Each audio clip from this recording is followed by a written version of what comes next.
जय Jagannath friends this is Bharati Panda welcome to mass English पिले जुक्त दुई कला पिलंकर पॉलिटिकल साइंस यूनिट 4 या आगु आम यूनिट 1 टू माने 2 3 जोटा आलोचना कर सारे यूनिट 4 रो specially design MCQ for upcoming exam 30 रु ऊर्ध्व प्रश्न अच्छी आलोचना करवा से प्रश्न ता सहित उत्तर भी आलोचना करवा। तो भिडियो स्टार्ट करवा तो आगे नुआ जो देखुचे चैनल को सब्सक्राइब करने भूलें भिडियो को लाइक कर मत इंस्पायर करवा पिले। तो तुम अच्छी पिले प्रथम प्रश्न है भारतीय जातीय कांग्रेस क्यों अधिवेशन रे भारतीय वैदेशिक नीति संपर्कित प्रस्ताव गृहीत होता हरिपुरा नागपुर लाहौर दिल्ली हूँ ऑप्शन तार ठीक उत्तर कौन पिले ठीक उत्तरटा हूँ ये जो वैदेशिक नीति संपर्कित प्रस्तावटा हरिपुरा अधिवेशन रे गृहीत होता ऑप्शन कटा हूँ ठीक उत्तर।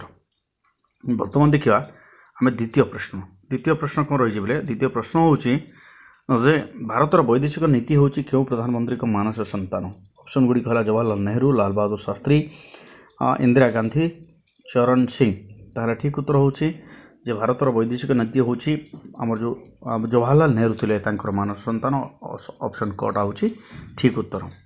बर्तमान जावा तृतीय प्रश्न पाक तृतीय प्रश्नटा रही भारतर वैदेशिक नीति संविधान क्यों परिच्छेद अवस्थित चतुर्थ तृतीय द्वितीय पंचम एगुड़ी हूँ ऑप्शन ताहले संविधान चतुर्थ परिच्छेद में भारतीय वैदेशिक नीति व इंडियन एक्सटर्नल अफेयर्स जो रूल्स अच्छी वर्णित तो चतुर्थटा हूँ ठीक उत्तर। 4 नंबर प्रश्न देखा 4 नंबर प्रश्न हूँ संविधान क्यों धारा वैदेशिक भारतर वैदेशिक नीति वर्णित धारा है 45 48 51 52 ताले ठीक उत्तर हूँ संविधान 51 धारा माने गोटा हूँ ठीक उत्तर 51 धारा रे वैदेशिक नीति वर्णित आउ पैराग्राफ हूँ 4 आउ धारा नंबर हूँ 51 रे यह वर्णित। 5 नंबर प्रश्न है पिले क्यों प्रमुख व्यक्ति को इंडोनेशियार सर्वोच्च सम्मान भूमिपुत्र पुरस्कार सम्मानित ऑप्शन गुड़िक है विजु पट्टनायक जानकी वल्लभ पट्टनायक लालू प्रसाद यादव नीतीश कुमार पिले आम गर्वर विषय आम ओडिशा निवासी आम ओडिशार प्राक्तन वरिष्ठ मुख्यमंत्री विजु पट्टनायक को इंडोनेशियार सर्वोच्च सम्मान भूमिपुत्र पुरस्कार सम्मानित करा तो कटा हूँ ठीक उत्तर। बर्तमान देखिए आम 6 नंबर प्रश्न कौन पिले 6 नंबर प्रश्न हूँ क्यों मसीहार दक्षिण आफ्रिकार वर्णवैषम्य नीति को विरोध करा ऑप्शन गुड़िक हूँ 1952 1946 1945 1914 ताहले ठीक उत्तर कौन हम ठीक उत्तर हूँ 1952 मसीहार आफ्रिकार वर्णवैषम्य नीति को विरोध करा 1952 हूँ ठीक उत्तर। बर्तमान जो आम 7 नंबर प्रश्न पाक 7 नंबर प्रश्न कौन क्यों प्रधानमंत्री नेतृत्व में गोष्ठी निरपेक्ष आंदोलन होता ऑप्शन गुड़िक है जवाहरलाल नेहरू मोरारजी देसाई चौधरी चरण सिंह इंदिरा गांधी। 7 नंबर प्रश्न ठीक उत्तर हूँ जवाहरलाल नेहरू जितेबाला प्रधानमंत्री थे से समय गोष्ठी निरपेक्ष आंदोलन होता पिले ये तुम मान कहीदेवाई चाहिए मुझे भितर जो प्रश्न आलोचना हम से गोटे प्रश्न उत्तर भूल कही तुम ताकू कमेंट्रे ठीक करके कह। 8 नंबर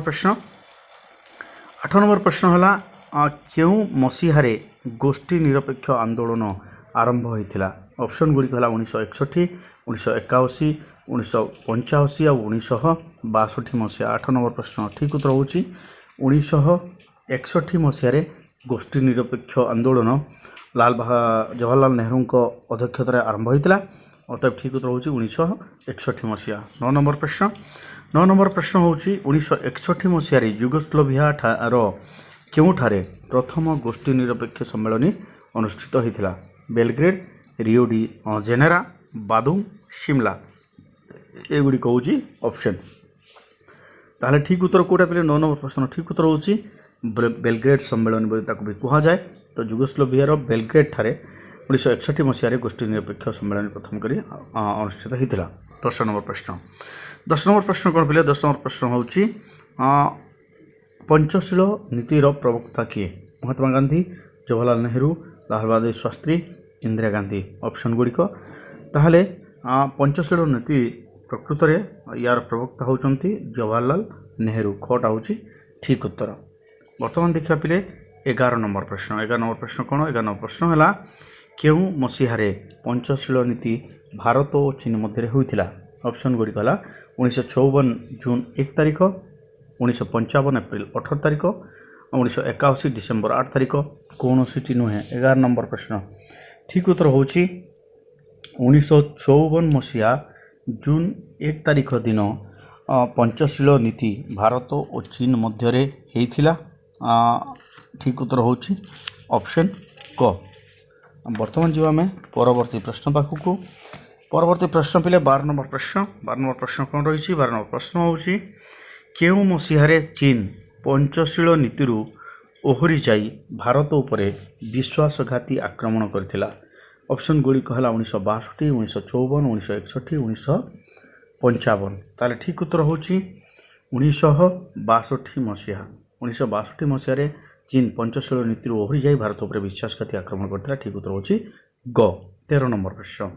13 ନମ୍ବର ପ୍ରଶ୍ନ ରହିଛି ଦକ୍ଷିଣ ଏସିଆ ଆଞ୍ଚଳିକ ମହାଯୋଗ ସଂଘ ବା ସାର୍କର କାର୍ଯ୍ୟାଳୟ ନେପାଳର କେଉଁଠାରେ ଅବସ୍ଥିତ? ଅପସନ୍ ଗୁଡ଼ିକ ହେଲା କାଠମାଣ୍ଡୁ, ସିକିମ୍, ମାଲଦ୍ୱୀପ, ରିଓ ଡି ଜେନେରୋ। 13 ନମ୍ବର ପ୍ରଶ୍ନ। ଠିକ୍ ଉତ୍ତର ହେଉଛି ନେପାଳର ରାଜଧାନୀ କାଠମାଣ୍ଡୁଠାରେ ଆଞ୍ଚଳିକ ସହଯୋଗ ସଂଘ ସାର୍କର କାର୍ଯ୍ୟାଳୟର ଅବସ୍ଥିତ। ଅତଏବ କୋଟା ହେଉଛି ଠିକ୍ ଉତ୍ତର। ବର୍ତ୍ତମାନ ଦେଖିବା ଆମେ 14 ନମ୍ବର ପ୍ରଶ୍ନ। 14 ନମ୍ବର ପ୍ରଶ୍ନ କ'ଣ ରହିଛି ପିଲେ? 14 ନମ୍ବର ପ୍ରଶ୍ନ ହେଲା ନିମ୍ନୋକ୍ତ ମଧ୍ୟରୁ କେଉଁଟି ସାର୍କ ରାଷ୍ଟ୍ର ନୁହେଁ? ଭାରତ, ନେପାଳ, ଭୁଟାନ, ଥାଇଲାଣ୍ଡ। ଚାରିଟା ହେଉଛି ଅପସନ୍। 14 ନମ୍ବର ପ୍ରଶ୍ନ। ଠିକ୍ ଉତ୍ତର ହେଉଛି ଯେ ଥାଇଲାଣ୍ଡଟା ଆକ୍ଚୁଆଲି ସାର୍କ ରାଷ୍ଟ୍ର ନୁହଁ। ଘଟା ହେଉଛି ଠିକ୍ ଉତ୍ତର 14 ନମ୍ବର ପ୍ରଶ୍ନର। ବର୍ତ୍ତମାନ ଦେଖିବା 15 ନମ୍ବର ପ୍ରଶ୍ନ। 15 ନମ୍ବର ପ୍ରଶ୍ନ କ'ଣ ଅଛି? ନିମ୍ନୋକ୍ତ ମଧ୍ୟରୁ ଭାରତ ଓ କେଉଁ ପଡ଼ୋଶୀ ରାଷ୍ଟ୍ର ମଧ୍ୟରେ ମୁକ୍ତ ସୀମାରେଖା ରହିଅଛି? ପାକିସ୍ତାନ, ଚୀନ, ନେପାଳ, ବାଂଲାଦେଶ। ଠିକ୍ ଉତ୍ତର କେଉଁଟା ପିଲେ? 15 ନମ୍ବର ପ୍ରଶ୍ନର। ଆମେ ସମସ୍ତେ ଜାଣିଛେ ପାକିସ୍ତାନ ସହିତ ଭାରତର ସୀମା ବିବାଦ ରହିଛି, ଚୀନ ସହିତ ବି ବିବାଦ ରହିଛି, ବାଂଲାଦେଶ ସହିତ ବି ସମ୍ପର୍କ ଏତେ ଭଲ ନୁହେଁ। ରହିଲା ନେପାଳ। ତାହେଲେ ନେପାଳ ସହିତ ଆମର ମୁକ୍ତ ସୀମାରେଖା ରହିଅଛି। ଭିସା ଲାଗେ ନାହିଁ, ପାସପୋର୍ଟ କେବଳ ହେଇଗଲେ ଆମର ହେଇଯାଏ। ବର୍ତ୍ତମାନ ଦେଖିବା ପିଲେ 16 ନମ୍ବର ପ୍ରଶ୍ନ। 16 ନମ୍ବର ପ୍ରଶ୍ନ କ'ଣ? କାଶ୍ମୀରକୁ ନେଇ ଭାରତ ଓ କେଉଁ ଦେଶ ମଧ୍ୟରେ ସୀମା ବିବାଦ ରହିଛି? ଚୀନ, ପାକିସ୍ତାନ, ବାଂଲାଦେଶ, ନେପାଳ। ଚାରିଟା ଅପସନ୍। ଠିକ୍ ଉତ୍ତର ହେଉଛି 16 ନମ୍ବର ପ୍ରଶ୍ନର ଯେ କାଶ୍ମୀରକୁ ନେଇ ଭାରତର ପାକିସ୍ତାନ ସହିତ ସୀମା ବିବାଦ ରହିଛି। 17 ନମ୍ବର ପ୍ରଶ୍ନ। ତିବ୍ବତ ଅଞ୍ଚଳକୁ ନେଇ ଭାରତ ଓ କେଉଁ ପଡ଼ୋଶୀ ରାଷ୍ଟ୍ର ମଧ୍ୟରେ ବିବାଦ ଦେଖାଦେଇଛି? ଚୀନ, ପାକିସ୍ତାନ, ଶ୍ରୀଲଙ୍କା, ବାଂଲାଦେଶ। ଚାରିଟା ହେଉଛି ଅପସନ୍। 17 ନମ୍ବର ପ୍ରଶ୍ନ। ଠିକ୍ ଉତ୍ତର ହେଉଛି ଯେ ତିବ୍ବତକୁ ନେଇ ଭାରତ ଓ ଚୀନ ମଧ୍ୟରେ ସୀମା ବିବାଦ ଦେଖାଦେଇଛି। 17 ନମ୍ବର ପ୍ରଶ୍ନ ଠିକ୍ ଉତ୍ତର ହେଉଛି ଚୀନ। ବର୍ତ୍ତମାନ ଯିବା ପିଲେ ଆମେ 18 ନମ୍ବର ପ୍ରଶ୍ନ। ମୋବାଇଲ ସ୍କ୍ରିନ୍ ଉପରେ ଅଛି ତୁମମାନଙ୍କ ପାଇଁ। 18 ନମ୍ବର ପ୍ରଶ୍ନଟା କ'ଣ? 18 ନମ୍ବର ପ୍ରଶ୍ନ ହେଲା କେଉଁ ମସିହାରେ ସିନ୍ଧୁ ନଦୀ ଜଳ ବଣ୍ଟନକୁ ନେଇ ଭାରତ ଓ ପାକିସ୍ତାନ ମଧ୍ୟରେ ରାଜିନାମା ସ୍ୱାକ୍ଷରିତ ହୋଇଥିଲା? ଅପସନ୍ ଗୁଡ଼ିକ ହେଲା 1952 ମସିହା, 1956 ମସିହା, 1958 ମସିହା, 1960 ମସିହା। 18 ନମ୍ବର ପ୍ରଶ୍ନ। ଠିକ୍ ଉତ୍ତର ହେଉଛି 18 ନମ୍ବର ପ୍ରଶ୍ନର 1960 ମସିହା। 19 ନମ୍ବର ପ୍ରଶ୍ନ। କେଉଁ ମସିହାରେ ପାକିସ୍ତାନ ପ୍ରଥମେ ଭାରତ ଆକ୍ରମଣ କରିଥିଲା? ଅପସନ୍ ଗୁଡ଼ିକ ହେଲା 1962, 1965, 1967, 1974। 19 ନମ୍ବର ପ୍ରଶ୍ନ ଠିକ୍ ଉତ୍ତର ହେଉଛି 1965 ମସିହାରେ ପାକିସ୍ତାନ ପ୍ରଥମ କରି ଭାରତକୁ ଆକ୍ରମଣ କରିଥିଲା। ଖୋଟା ହେଉଛି ଠିକ୍ ଉତ୍ତର। ବର୍ତ୍ତମାନ ଆମେ ଯିବୁ ପିଲେ 20 ନମ୍ବର ପ୍ରଶ୍ନ ପାଖକୁ। 20 ନମ୍ବର ପ୍ରଶ୍ନଟା ହେଉଛି ତାସ୍କେଣ୍ଟ ରାଜିନାମା କେଉଁ ମସିହାରେ ସ୍ୱାକ୍ଷରିତ ହୋଇଥିଲା? ଅପସନ୍ ହେଲା 1962ରେ ହେଇଥିଲା, 1965, 1966, 1980। 20 ନମ୍ବର ପ୍ରଶ୍ନ। 20 ନମ୍ବର ପ୍ରଶ୍ନର ଠିକ୍ ଉତ୍ତର କେଉଁଟା ପିଲେ? 20 ନମ୍ବର ପ୍ରଶ୍ନର ଠିକ୍ ଉତ୍ତର ହେଉଛି ଯେ ଏ ଯେଉଁ ତାସ୍କେଣ୍ଟ ରାଜିନାମା 1962 ମସିହାରେ ସ୍ୱାକ୍ଷରିତ ହୋଇଥିଲା। କୋଟା ହେଉଛି ଠିକ୍ ଉତ୍ତର। ବର୍ତ୍ତମାନ ଯିବା ଆମେ 21 ନମ୍ବର ପ୍ରଶ୍ନ ପାଖକୁ। 21 ନମ୍ବର ପ୍ରଶ୍ନ କ'ଣ? 21 ନମ୍ବର ପ୍ରଶ୍ନ ହେଲା କେଉଁ ମସିହାରେ ଭାରତ ଓ ପାକିସ୍ତାନ ମଧ୍ୟରେ ଦ୍ୱିତୀୟ ଥର ଯୁଦ୍ଧ ହୋଇଥିଲା? 1970, 1972, 1975, 1990। 21 ନମ୍ବର ପ୍ରଶ୍ନ।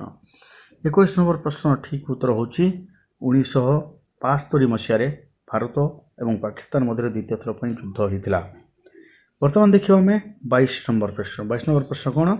ସିମଲା ରାଜିନାମା କେବେ ସ୍ୱାକ୍ଷରିତ ହୋଇଥିଲା?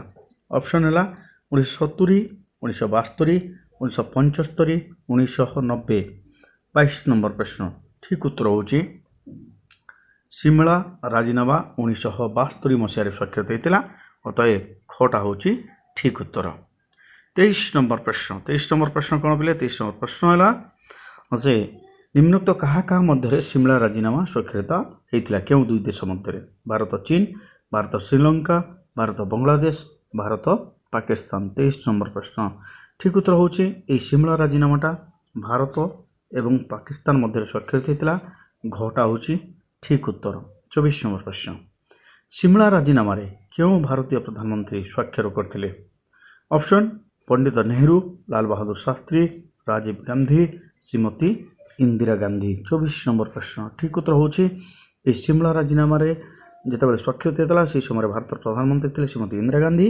अतएव श्रीमती गांधी यही राजीनामा स्वाक्षर करते ठीक उत्तर होची ऑप्शन घ 25 नंबर प्रश्न कौन पे कारगिल युद्ध क्यों मसीह होता 1990 1999 2001 2003 25 नंबर प्रश्न ठीक उत्तर होची 1999 मसीहा जो मैंने ओडिशा पिला अच्छे से सुविधा कारण 1999 महाबात्या भी होता तो 1999 कारगिल युद्ध होता ठीक उत्तर होची ख 26 नंबर प्रश्न पंचशील नीति को आधार करी निम्नोक्त क्यों देश सहित भारत संपर्क प्रतिष्ठित पाकिस्तान चीन नेपाल भूटान चार्टा होची ऑप्शन 26 नंबर प्रश्न ठीक उत्तर होची पंचशील नीति को आधार करी चीन सहित भारत संपर्क प्रतिष्ठित अतएव खटा होची ठीक उत्तर वर्तमान 27 नंबर प्रश्न रही तुम मोबाइल स्क्रीन उपर 27 नंबर प्रश्न कौन पे 27 नंबर प्रश्न है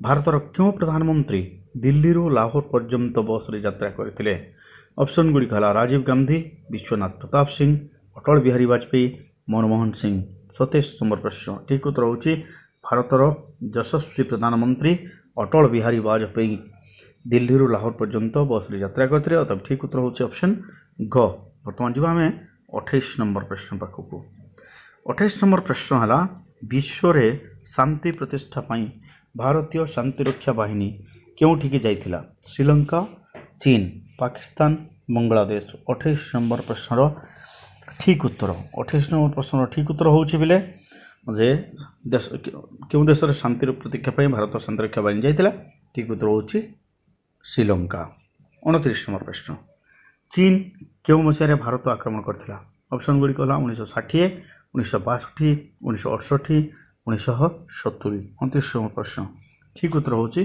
चीन 1962 मसीह भारत आक्रमण करथिला 30 नंबर प्रश्न रही मोबाइल स्क्रीन उपर तुम 30 नंबर प्रश्न ठीक उत्तर कौन प्रश्नटी मैकमोहन रेखा को नहीं क्यों क्यों देश मध्य सीमा विवाद देखा देथिला भारत बांग्लादेश भारत चीन भारत पाकिस्तान भारत नेपाल 30 नंबर प्रश्न ठीक उत्तर होची ए मैकमोहन रेखा होची भारत और चीन मझिरे जो बॉर्डर रेखा होची ताको मैकमोहन रेखा बोली कहा जाए अतएव भारत और चीन मध्य मैकमोहन रेखा को लेकिन सीमा विवाद देखा देथिला ठीक उत्तर होची ऑप्शन ख 31 नंबर प्रश्न लाहौर घोषणा क्यों मसीह होता ऑप्शन गुड़िक 1995 मसीहा 1999 मसीहा 2004 मसीहा 2014 मसीहा 31 नंबर प्रश्न ठीक उत्तर होची 31 नंबर प्रश्न लाहौर घोषणा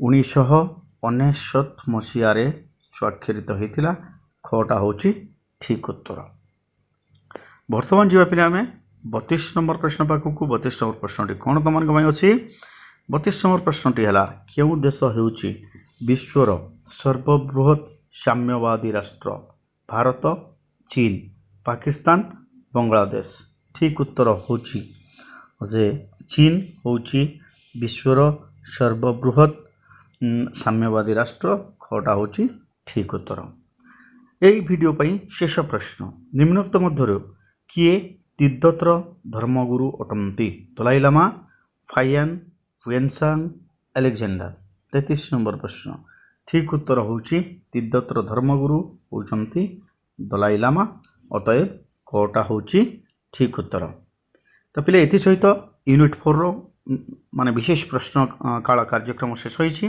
पुणी देखा हबो परवर्ती वीडियो रे। नेक्स्ट वीडियो तुम पई मु करूची अर्थनीतिर वीडियो, तो ये वीडियो पर तुम देखि परिबो अर्थनीतिर आम यूनिट 2 रो video. Okay, thank you, thanks for watching master of English.